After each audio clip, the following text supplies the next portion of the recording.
Toe gebeur het ook met my. Ek het in my hele lewe nooit eers gedroom dat ek 'n pinkie lid sou verloor nie.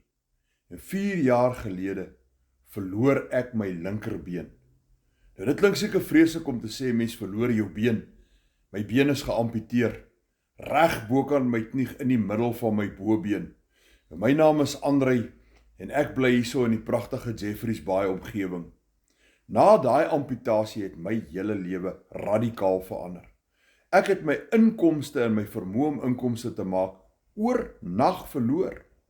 En ek moes 'n plan maak as ek my lewensstandaard wou behou waaraan ek gewoond was. Om my huis te behou, om 'n nuwe motor te koop, want nou moet ek 'n outomatiese motor hê, om kos te betaal, net die basiese uitgawes van die lewe, om dit te kan handhaaf, moes ek 'n drastiese plan maak. En so het ek op hierdie aanlyn besigheid afgekom, waarmee ek dollars maak aanlyn, net met my selfoon, en 2 ure per dag, in die gemak van my eie huis. Nee, ek is 64 jaar oud, ek hoef nie fisies hard te gaan werk nie. Nou weet jy hoe voel dit, as jy wakker word en daar's 'n payment notification van $300 wat in jou bankrekening inbetaal is.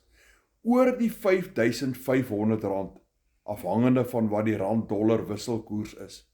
Nou dit gebeur gereeld met my, vandat ek hierdie aanlyn besigheid begin het. Daarom is ek so dankbaar, dat ek met hierdie besigheid kon begin, want vir my is 'n persoon wat nou krepeel is, maak dit die speelveld gelyk. Ek kan nou ook in die ekonomiese mark kompeteer, met mense van 30 jaar oud.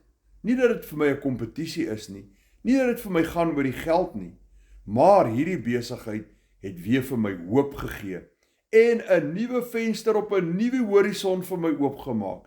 Ek leer so baie nuwe wonderlike dinge.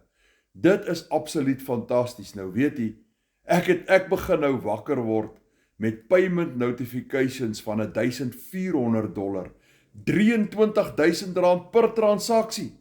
Weet jy hoe voel dit? Nee, jy sal nie weet nie. Weet jy wat? Probeer dit self. Nou as jy wil weet hoe om dit te doen, kontak vandag nog jou aanlyn bemarker en vra vir meer inligting en jy sal verbaas wees wat gedoen kan word.